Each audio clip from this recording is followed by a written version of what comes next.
Hello everyone, as usual it's me Pavlo and today we'll be talking about a really interesting model.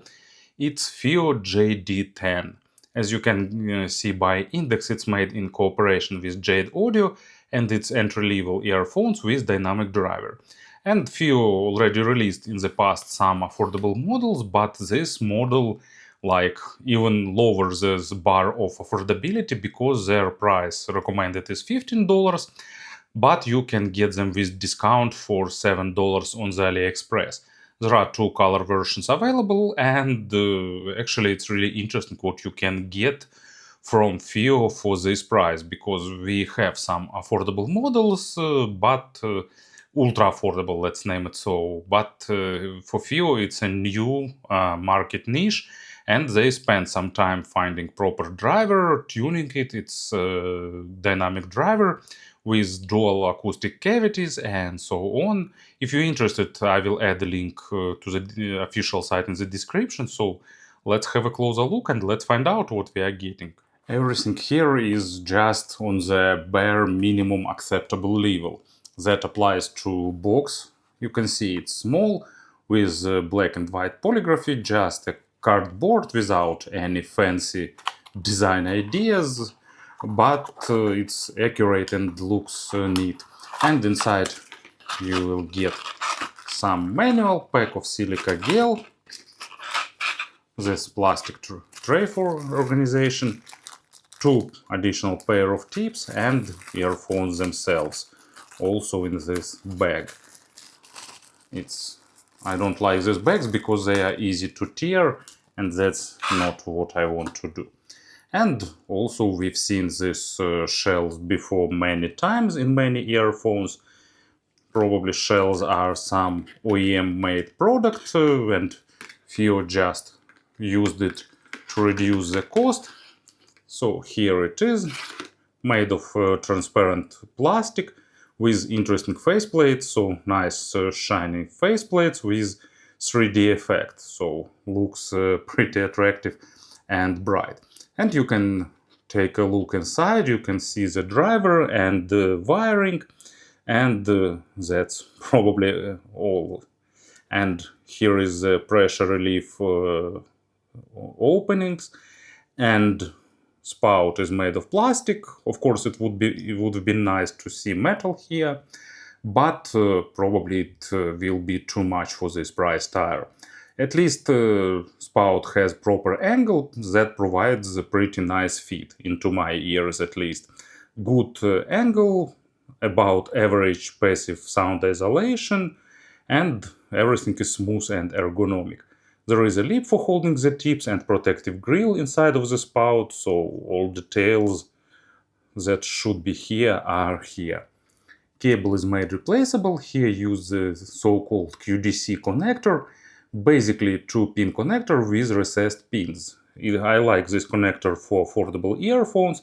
It provides additional mechanical reliability.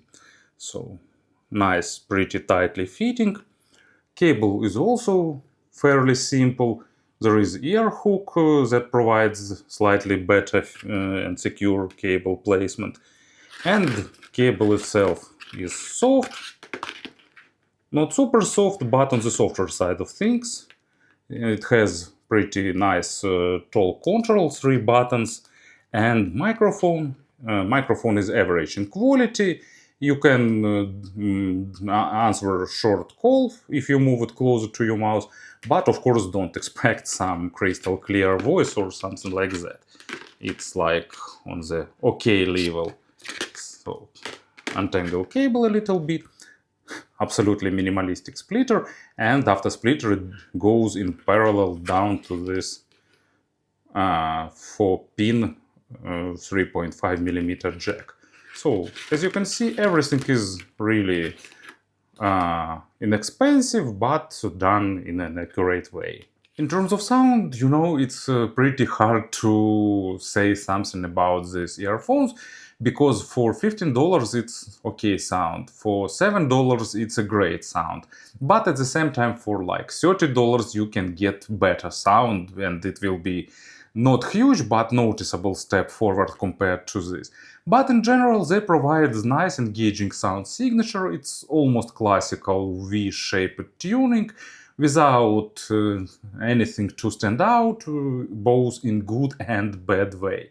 So let's do a short step-by-step description first of all. So bass is boosted, it's not super fast, and it's going more into weight than into speed. But at the same time, I can't say that it's too bloated. Of course, it's lacking small nuances and details, and texture rendering is not great. But at the same time, resolution is like nice. It's pretty enjoyable. It's pleasant. It has a nice body. So just what you can expect for the affordable earphones. It's great with not complicated music and pretty okay with more complex things. Of course, listening to something like Musica Nuda or some other audiophilic recordings, you will be lacking small nuances. But in general, for like electronic music, not super complex rock, pop music and genres and like that, it's really nice.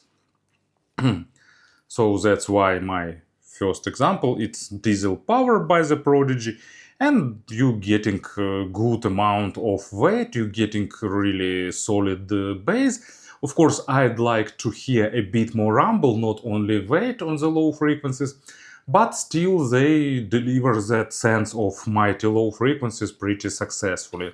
And bass transitions nicely to mids.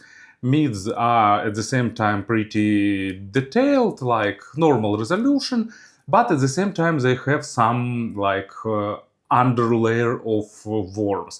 So you getting a bit of bass, but at the same time you getting normal amount of details.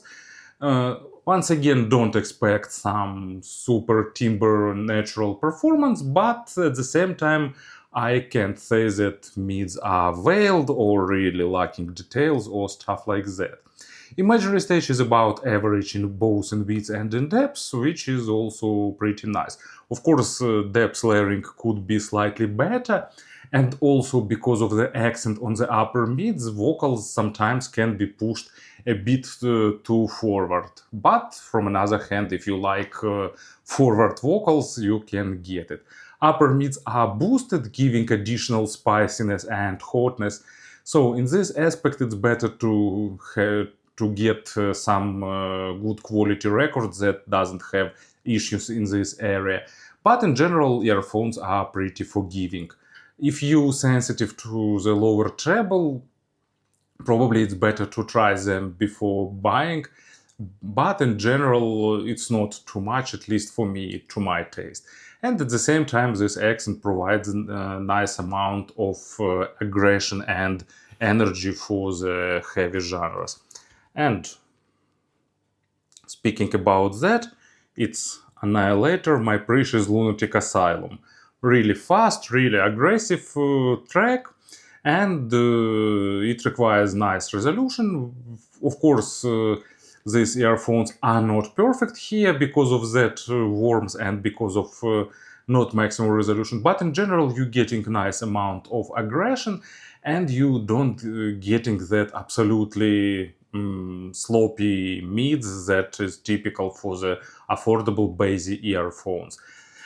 And treble, like, it's okay. It's present, it's slightly accented in the lower area, but extension is just about average.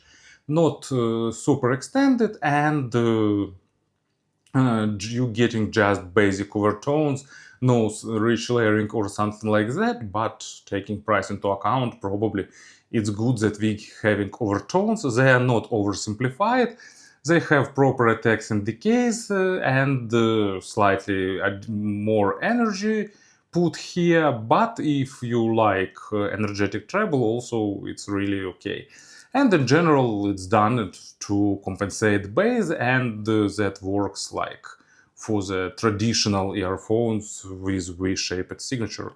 So that's what we expect. And example, it's Happy Family by King Crimson.